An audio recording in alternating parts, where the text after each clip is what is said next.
Magna con Sammy Varin. Brutto non ascoltarli. Stai ascoltando Radio Libertà, la tua voce libera, senza filtri né censure, la tua radio.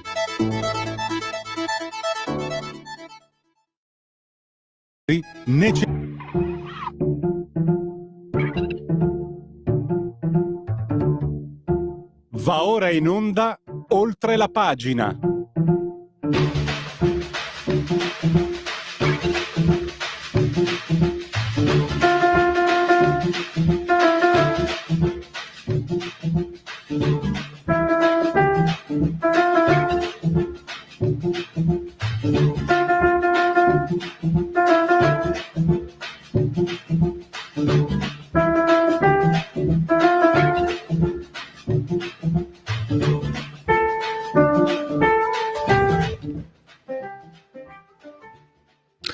Bella stasera, eh? Sì o no? Lo dico anche ai giovani lì. Mi hanno detto che la usa un giornalista importante per un programma, adesso non so se in Rai o dove. E va bene, io sono ecumenico. Poi vi confesso, non l'ho scritta io, è di Yuko Miyane, giapponese, compositore di bossa nova, e fa parte anche della di una colonna sonora di un bellissimo film. Di cosa sto parlando? Sto parlando di Radio Libertà, sto parlando di Oltre la pagina. Tra poco per qui Parlamento vi faremo sentire Oltre la pagina. Poi una bella panoramica su come sta cambiando il mondo del lavoro in Italia con Andrea Ropa di QN, tra l'altro particolarmente pimpante, perché QN è tra i pochi giornali che hanno visto aumentare i propri lettori del 2,5%. Si parla di lettori e lettori di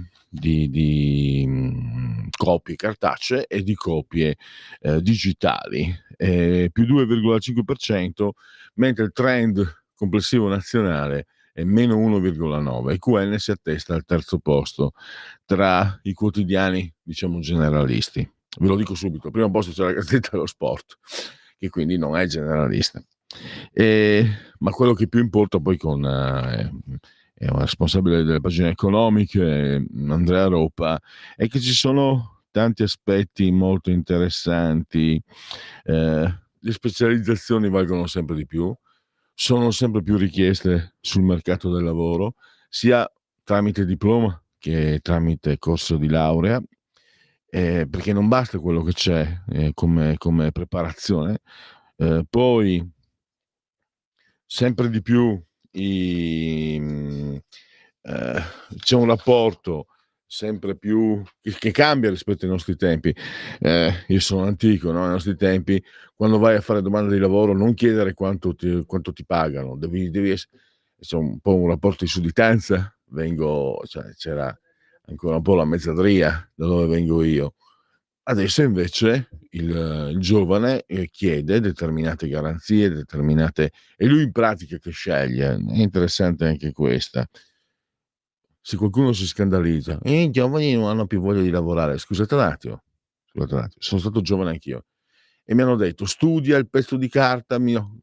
Allora, questi giovani li facciamo studiare, molti di loro studiano veramente, sono veramente in gamba, e cosa pretendiamo? Che vadano a fare gli schiavi? A parte che nessuno dovrebbe andare a fare lo schiavo, ma non hanno voglia. A parte che poi la scuola della vita, espressione retorica, ti mette alla prova, e ce ne sono di cose che la vita ti chiude in faccia, e quindi non mi sembra così scandaloso, ammesso che qualcuno sia scandalizzato, che non mi sbagli io. E poi in Italia, come da nessun'altra parte, il 25% dei lavoratori italiani contro il 15% a livello europeo, boicotta odia il posto di lavoro dove si trova, lo boicotta. Anche questo è interessante. Intanto però facciamo partire per qui Parlamento Alberto Baiani, poi vi ricordo alle 11:35, 33, 35 c'è Lega Liguria e poi che giorno è alle 12. Intanto Alberto Bagnai per Qui Parlamento e poi riprendiamo dopo le 11:05 con Andrea Ropa per parlare di quello che vi stavo descrivendo adesso. Qui Parlamento. Buongiorno, questa mattina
Qui Parlamento. Da oggi la tua radio È ascoltabile anche con la televisione in digitale. Sul telecomando della televisione digitale o del tuo ricevitore digitale puoi scegliere se vedere la TV o ascoltare la radio. Risintonizza i canali radio e troverai anche Radio Libertà, canale 252. la tua radio.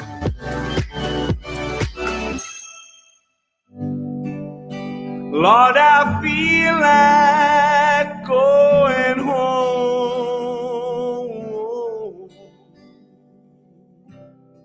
I tried and I failed, and I'm tired and weary. Everything I ever done was wrong.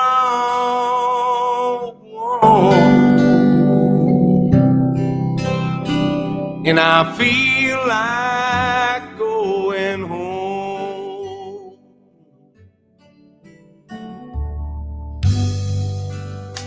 Lord, I tried to see it through,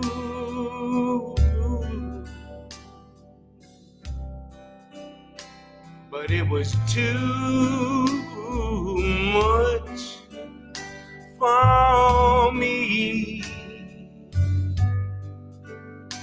And now I'm coming home to you.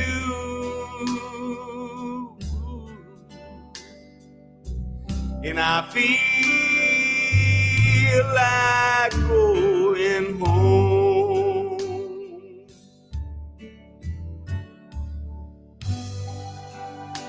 Cloudy skies are rolling in. And not a friend around to help me from all the places I have been.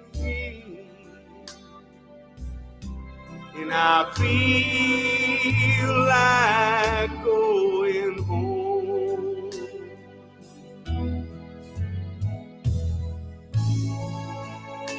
Lord, I feel like going home.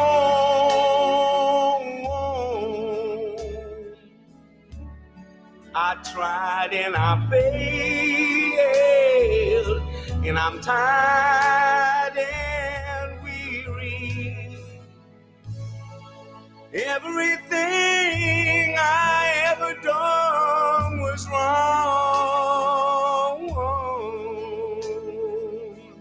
and I feel like going home.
Radio Libertà, oltre la pagina, lasciamo queste meravigliose pagine country dei Notting Hill Billies.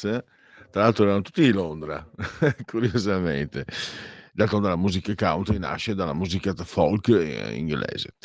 Andiamo a parlare di lavoro invece, lo facciamo con un graditissimo ritorno. Andrea Ropa in collegamento Skype di QN. Bentornato Andrea.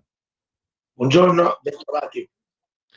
Andrea, sai cosa faccio io intanto però? Perché tu hai scritto diversi articoli ultimamente sul lavoro, su come sta cambiando, no? Un aumento dell'occupazione giovanile, 20-34 anni, ma anche femminile, un rapporto diverso che si sta instaurando tra le aziende e chi chiede lavoro, sta cambiando il mondo.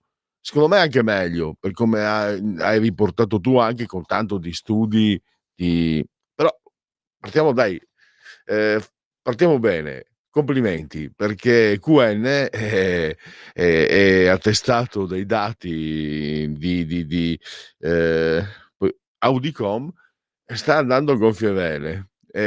Una crescita di lettori, copie cartacee, copie digitali del più 2,5% a fronte, purtroppo, dispiace, di un calo nazionale del meno 1,9%, terzo quotidiano generalista. Congratulazioni perché vuol dire che state lavorando veramente bene. Grazie mille, porterò queste congratulazioni evidentemente alla direzione e a tutti i miei colleghi. Siamo molto onorati, molto soddisfatti del lavoro che abbiamo fatto e questi dati ci premiano e ne siamo soddisfatti. Grazie. Tra l'altro non è da adesso, insomma, i quotidiani. Tra l'altro personalmente penso che intanto la scelta di seguire molto da vicino le cronache locali sia premiante, e poi mi sembra anche il successo cartaceo si accompagna a quello che diceva Cairo anni fa, no? Lui va bene, a quei giornali un po' così, però lui diceva che c'erano ancora degli spazi importanti anche per i giornali cartacei. Sul suo versante ha avuto ragione, ma anche voi ne avete avuto altrettanta, quindi ok. Andrea, Quindi, peraltro, se mi consenti, l'importanza delle testate, diciamo così, locali o regionali viene confermata dal fatto che non solo il Quotidiano Nazionale, ma tutte e tre le testate legate del gruppo Morif, legate al Quotidiano Nazionale, cioè il Resto del Carlino, La Nazione e Il Giorno, sono tutte e tre in crescita soddisfacente, in un quadro, peraltro, in un mercato generale dove, salvo rarissime eccezioni, i giornali tendono a perdere copie, e quindi viene premiata, diciamo così, anche la dimensione locale delle nostre testate, che è una dimensione importante, perché è una dimensione che meno è attaccata dalla concorrenza, evidentemente, del web oppure dalle notizie che si leggono gratis sui telefonini. Andrea, ti parlo da lettore, no? Ho notato anche questo, siete premiati per questa scelta, perché quando vai a cercare notizie locali online, trovo online la versione online del Giorno, del Resto del Carlino, non ce ne sono, cioè vuol dire che intanto venite da lontano e dietro c'è un lavoro serio che non ha avuto concorrenza, perché lo avete sempre. Poi devo dire anche, non voglio sviolinare, un premio delle vostre testate è di essere sempre stati super partes, no? Non leggo versioni diciamo orientate a destra o a sinistra, tanto più che nelle cronache locali non si può neanche fare più di tanto sto giochino, devi portarmi i fatti, devi raccontarmi quello che succede, il piccolo fatto come il grande fatto. E questo magari uno poteva pensare che con le versioni, che diciamo con l'arrivo dei social eccetera eccetera venisse penalizzato questo indirizzo, invece al contrario, perché io poi ripeto online, se io cerco una notizia di Abbiategrasso trovo Il Giorno, non trovo altro. Non c'è in questo senso avete sbaragliato la concorrenza, perché trattate anche i comuni più piccoli, ma che interessano comunque tutti, possono interessare in qualche modo tutti noi. So che sono stato, come dire, un po' magari accalorato, però è quello che penso, è quello che riscontro prima di tutto come lettore e poi come vostro collega che tante volte ha magari necessità di reperire notizie anche a livello locale. E voi veramente congratulazioni per il servizio, di nuovo congratulazioni, ed è anche bello vedere che la bontà del servizio venga premiata, perché non sempre succede, anche questo è positivo. Di nuovo grazie. Allora, no, non vorrei finire come Wolf di Pulp Fiction, Andrea. Andiamo a parlare invece, perché questo è il tema il tema dato da questa intervista, come sta cambiando il panorama lavoro. Dicevamo un aumento notevole. Per la prima volta aumentano gli assunti tra gli under 35, più donne che uomini addirittura, stanno aumentando anche i contratti a tempo indeterminato e anche questa è una notizia bellissima. Va detto che a livello di lavoro giovanile l'Italia è comunque fanalino di coda in Europa, però sta migliorando molto, quindi sta recuperando terreno. Il rapporto tra i giovani e le aziende, c'è anche questo che rispetto, io e te siamo appena coetanei, rispetto ai miei tempi, adesso le aziende devono meritarseli anche i ragazzi, i giovani che meritano, che sono preparati, devono curare anche loro l'offerta, no? Devono andare incontro. Poi c'è anche però in Italia, è curiosa questa cosa, un quarto degli italiani scontento che addirittura rema contro, 25% è un'analisi Gallup rispetto al 15% europeo. Poi l'università sembra più importante nel rapporto tra aziende e lavoro. E insomma sto messo insieme un po' i settori importanti che tirano, se mi permettete il termine: settore turistico, più 140.000 assunti, salute, informazione, attività artistiche, anche questo può essere utile per capire un po' l'indirizzo di dove sta soffiando il vento. Insomma, ho messo un po' insieme un po' tutto, ho fatto un caleidoscopio. A te la parola, Andrea, per riassumerci un po' il tutto e anche per capire dove ci stanno portando questi cambiamenti. Per rispondere immediatamente alla tua ultima domanda, direi che questi cambiamenti ci stanno portando verso una situazione di un paese normale sostanzialmente, perché i dati che tu hai letto vanno in qualche modo a riempire un vuoto che l'Italia ha atavico sostanzialmente, che è appunto quello di un'occupazione giovanile scarsa, di un'occupazione femminile scarsa, e quindi di un certo tipo di mercato del lavoro, che è un mercato del lavoro vecchio e che quindi risente di talune storture che fortunatamente negli ultimi tempi si stanno in qualche modo colmando. Devo dire che, ragionando più in generale, il settore occupazionale, l'occupazione è di gran lunga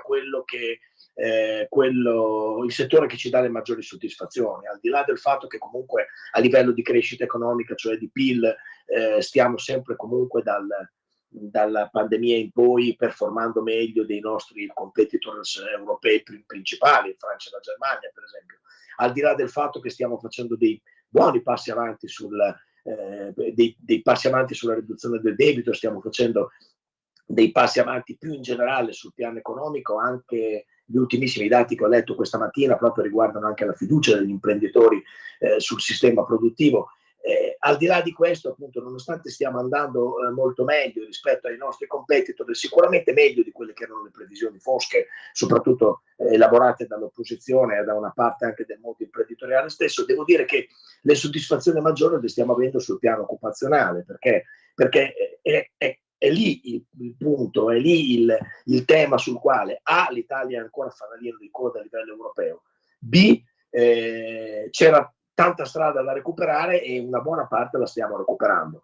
le cifre che riguardano la disoccupazione in generale, che ormai è vicinissima al 6%, sono cifre, un 6% a livello nazionale, sono cifre che non vedevamo ormai dai tempi del boom economico degli anni 50 e che sono estremamente positive per quello che ci riguarda, ma soprattutto è occupazione buona quella che viene a crearsi, cioè occupazione fatta di under 35, di sempre meno giovani che rimangono a casa indecisi sul da farsi, ma che in qualche modo riescono a trovare un'occupazione nel mondo del lavoro, ma è lavoro buono, è lavoro fatto di contratti a tempo indeterminato, è lavoro fatto di donne, è lavoro fatto di giovani che sono sempre più qualificati, cioè sempre più provenienti dall'università e quindi che hanno una formazione diciamo così di qualità, che viene in qualche modo utilizzata e che poi porta questi giovani sul mercato del lavoro a trovare delle opportunità e anche ad essere selettivi da un certo punto di vista, lo dicevi tu prima,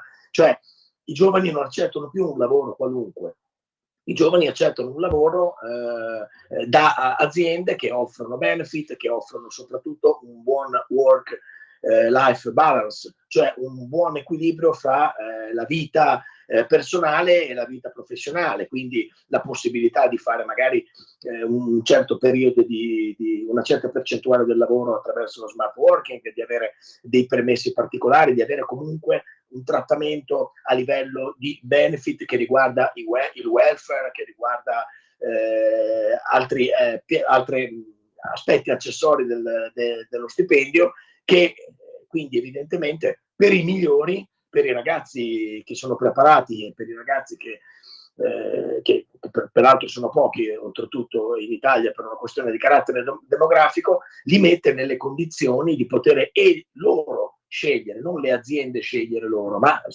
prima di tutto loro scegliere le aziende dove andare a lavorare. E questo è molto importante. Questo va a colmare un gap atavico importante e questo ci sta avvicinando finalmente alle economie più avanzate non solo d'Europa ma del mondo. Allora, un'osservazione. Intanto questo miglioramento, questo trend è dovuto dal mercato, no? Non è dovuto, la dico cruda, no? Dai sindacati. È il mercato della domanda e dell'offerta che porta a avere questo tipo di rapporto. Ti chiedo, la domanda è l'avvocato del diavolo: stiamo andando incontro a una dimensione nella quale ci sarà una nicchia di lavoro di grande qualità a fronte invece di un lavoro, sto pensando ai servizi, eccetera, più come direbbe Bertinotti, destinato alle plebi. La parola plebe l'ha usata Bertinotti qualche anno fa. Cioè a una separazione. Oppure questo trend che tu hai appena riassunto, è destinato invece a estendersi, ad avere sempre più qualità e trattamenti sempre più dal punto di vista salariale e dal punto di vista contrattuale migliori. Perché adesso non vorrei dilungarmi, ai tempi di Cofferati lottava strenuamente per ottenere il massimo per i contratti del pubblico impiego. Poi nelle dinamiche politiche questo effetto si ripercuoteva anche per i contratti privati, quindi miglioravano anch'essi. Però sto parlando veramente di ere geologiche fa e quindi volevo capire un po' l'insieme. Sicuramente queste che tu hai riepilogato sono notizie ottime, perché vuol dire che le energie migliori, i giovani più in gamba, quelli che studiano, quelli che hanno veramente desiderio di mettersi in gioco, vuol dire che in Italia stanno cominciando a ottenere finalmente quegli spazi che ultimamente mi sembravano preclusi, dovevano andare all'estero, no? Quanti ingegneri, e io ne conosco, hanno dovuto andare a lavorare in Germania per avere trattamenti degni della loro preparazione. Invece adesso questo trend, l'hai appena detto tu, l'Italia si sta adeguando ai migliori modelli europei. Volevo solo capire, una domanda un po' politica se vogliamo la mia, per Sì. capire un po' l'insieme. Sì, premesso che abbiamo ancora tanta strada da fare perché la distanza rispetto alla Germania o alla Svizzera, per esempio, basta guardare gli stipendi degli ingegneri o degli specialisti, è ancora tanta da fare. rispondendo alla questione di cui mi parlavi tu prima sulla qualità, a mio modo di vedere, tutti i lavori, se sono fatti bene, sono lavori di qualità. Noi dobbiamo in qualche modo assecondare il nostro sistema produttivo, che è un sistema produttivo fatto sì di terziario, fatto di tecnologia, ma soprattutto fatto di piccole e medie imprese, fatto di turismo. Quindi noi abbiamo questo tipo di economia che dobbiamo assecondare, e quindi secondo me se uno fa bene il proprio lavoro nel turismo, se uno fa bene il proprio lavoro di cameriere, non è che il cameriere sia una professione, diciamo così, meno soddisfacente o meno remunerativa in molti casi rispetto ad altre professioni che richiedono qualificazioni superiori. Se un lavoro viene fatto bene, è comunque un lavoro che io definirei di qualità, e questo assecondando le caratteristiche di un sistema economico che come dire, numericamente privilegia taluni settori piuttosto che altri. L'importante è farlo sempre nella maniera migliore, e da questo punto di vista i nostri giovani, pur se numericamente anche se numericamente sono sempre meno, perché la questione anagrafica non dobbiamo mai dimenticarla, i giovani sono pochi e sono sempre meno, e presto diventeranno insufficienti rispetto a quello che sarà il nostro sistema produttivo. Ecco, sempre più spesso i giovani fanno questi lavori bene, e quindi a mio modo di vedere questi si possono prefigurare comunque come lavori di qualità. Il problema che resta, e qui la strada da fare è ancora molto lunga, è quella delle retribuzioni. Cioè le retribuzioni sono ancora davvero sideralmente lontane rispetto a quelle di altri paesi d'Europa, e quindi va da sé che la concorrenza rispetto agli stipendi che pagano anche nella vicina Svizzera, per intenderci,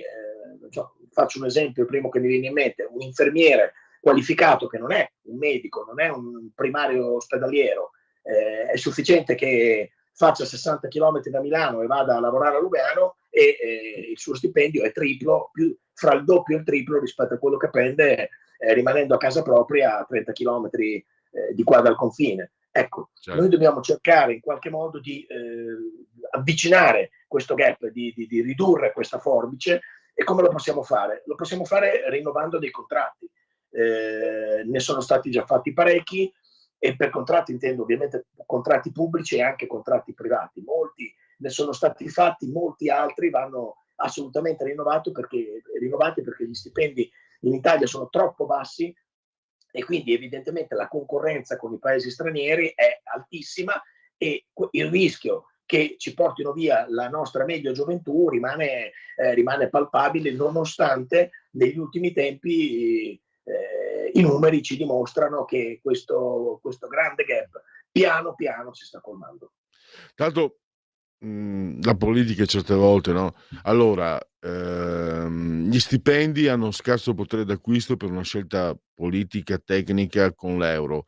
Lo ha rivelato l'anno scorso uno studio disponibile online da Sole 24 Ore. Mantenere gli stipendi bassi per avere maggiore concorrenza da parte del prodotto manifatturiero italiano, in modo da dare incontro al riparo del debito pubblico. Spero di aver riassunto bene.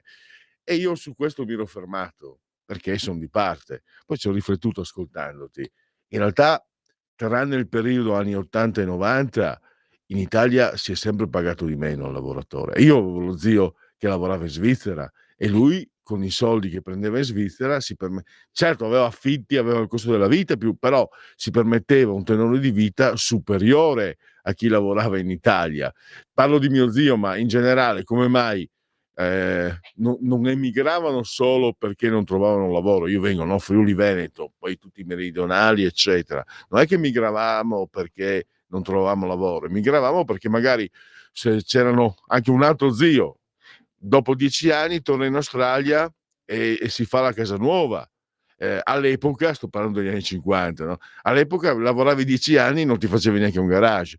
Questo, voglio dire, è qualcosa che deve essere considerato al di là della politica, fa parte del malcostume italiano, non so se sia un malcostume la parola giusta, del sistema italiano. Adesso mi fa piacere sentire, no, perché quello che tu dici è chiaramente avvalorato dai dati, dalla statistica, è reale quello che dici. e mi fa anche piacere, però sto pensando appunto, tu hai detto che c'è ancora un grande gap, perché viene da lontano, non viene. Quelli come me si sono fermati l'anno scorso, è colpa dell'euro, e dà le sue responsabilità, però in realtà è un problema che viene da molto lontano in questo paese, Andrea, o sbaglio? No, il problema sicuramente viene da lontano, ha radici che riposano sul fatto che comunque il nostro sistema industriale è partito in ritardo rispetto a quello delle grandi nazioni europee, dico Gran Bretagna, dico Germania, dico Francia, e quindi questa partenza storica in ritardo ci ha da sempre trasformati in un paese di emigranti. Solo negli ultimi decenni questa situazione si è in qualche modo rovesciata e ci stiamo avvicinando verso modelli economici più moderni. La strada però da fare è ancora tanta e effettivamente gli stipendi sono inaccettabilmente bassi. Questo in parte per, come dici tu, in parte per motivi di mercato, perché comunque per mantenere la competitività con dei prodotti esteri, tu non puoi accrescere più di tanto il costo del lavoro, diversamente il tuo prodotto non è più competitivo, non si vende sui mercati e quindi le tue aziende che esportano, che sono la maggior parte delle nostre PMI, dopo vanno male. Quindi si tratta di trovare un equilibrio in qualche modo virtuoso fra la competitività di un sistema che deve essere giusta e soprattutto livelli retributivi che siano decenti, e finora in Italia ancora per molti settori non lo sono. Si tratta di trovare una via di mezzo, un punto di sintesi, che però questo punto di sintesi passa evidentemente dal fatto che gli imprenditori devono rassegnarsi a guadagnare un po' meno, evidentemente, perché la coperta è sempre corta, per cui se vuoi mantenere la competitività e aumentare gli stipendi, evidentemente devi rinunciare a una parte dei margini da parte degli imprenditori. È per quello che sicuramente questo è un processo, è un trend che ha bisogno ancora di un po' di tempo per poter riavvicinare e riportare l'Italia in linea, diciamo così, con i paesi, con le principali economie d'Europa, ma anche del mondo. Un'ultima osservazione, Andrea. Il mondo della scuola e il lavoro, da quel che ho capito, leggendo i tuoi articoli e ricostruzioni, diciamo che si stanno non stanno aspettando la politica, si stanno muovendo da soli. Bisognerebbe un po' che la politica aiutasse accostando, avvicinando, non necessariamente mandando i giovani studenti a lavorare, ma creando condivisione, creando aspetti di prossimità, perché il mondo del lavoro ha bisogno di giovani che siano anche specializzati per essere inseriti appunto nelle professioni, e la scuola deve pensare a questo anche. E quindi è un sistema nel suo insieme che sta cambiando, mi sembra dai numeri, anche se poi Confartigianato 600.000 specializzati mancano, ce n'è bisogno di 1.000.000 tot, 600.000 mancano, quindi siamo lontani in effetti. Stavo esprimendomi in modo troppo ottimistico, però anche quello è un aspetto che può contribuire, aiutare ancora di più alla qualità del lavoro e poi speriamo anche della retribuzione. Certo, la formazione è un elemento assolutamente fondamentale. Anche questo però ci vede davvero, se non fanalino di coda, molto lontani dagli esempi più virtuosi a livello europeo. Soprattutto in alcune regioni vi sono esempi importanti di un'integrazione attiva fra il mondo della formazione, soprattutto la scuola, in maniera particolare quella pubblica, e il mondo delle imprese, dove il passaggio fra questi due mondi avviene in maniera più naturale, in maniera più veloce, sostanzialmente, dove le imprese intervengono direttamente nel momento della formazione per fare presente quali sono le loro esigenze e quindi per preparare dei giovani a fare determinati tipi di lavori che altrimenti si troverebbero a dover andare a cercare sul mercato del lavoro, che so io, internazionale, per esempio. Ci sono degli esempi, però sono esempi concentrati soprattutto in alcune regioni del nord e sono esempi poco sviluppati nel resto del paese. La formazione è assolutamente fondamentale, anche questo è un punto irrinunciabile sul quale bisogna lavorare molto in futuro, molto di più di quanto non si sia fatto finora.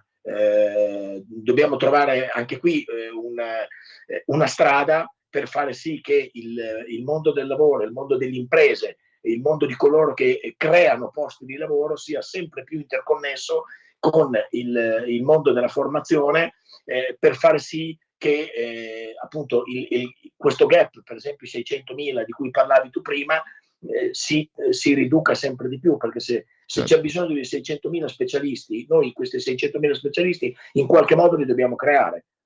Certo. Quindi se non ce li crea la scuola, se li devono creare o le imprese autonomamente, sostenendo costi evidentemente superiori rispetto a quello di una joint o di una partnership con le scuole pubbliche e private, oppure le dobbiamo andare a prendere sul mercato del lavoro, diciamo così, internazionale, laddove evidentemente ti vengono a costare di più, perché se tu devi portare... Andrea, devo chiudere. Chiaro che costa di più. Allora, grazie ad Andrea Ropa, congratulazioni ancora a QN che ha visto aumentare i propri lettori, che si attesta al terzo posto tra i quotidiani generalisti, quindi un bel successo, e a risentirci a presto e grazie di tutto, Andrea. Grazie, a presto, è stato un piacere.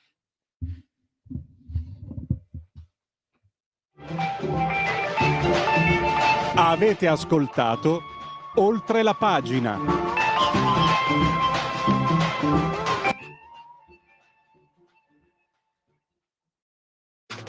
Stai ascoltando Radio Libertà. la tua voce libera, senza filtri né censura. La tua radio.